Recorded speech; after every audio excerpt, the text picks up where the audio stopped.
magandang gabi Visayas, magandang gabi Mindanao. Naaresto na ang misis na itinuturong utak ng Aman Futures Group investment scam na si Manuel Amalillo.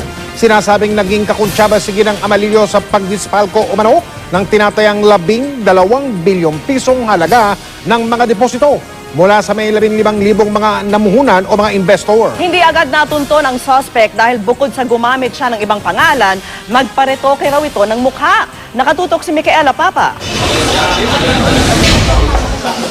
Isang taon din daw nagtago sa bata si Abigail Pendulas bago nahuli sa Barangay Dolores, San Fernando, Pampanga. Siya raw ang misis ni Manuel Amalillo, ang itinuturong utak ng Aman Futures Group na nakapanloko umano ng bilyon-bilyong pisong halaga mula sa investors ito. Kabilang si Pendulas sa mga kinasuhan ng syndicated estafa dahil sa scam.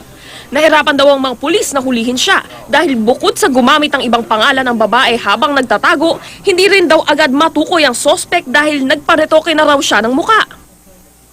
Itong si Abigail is kung niya yung mukha niya before and now nagpa-low sleep na kasi siya. So yung video niya is kung hindi mo siya talaga kilala, hindi mo siya makikilala because medyo flawless na.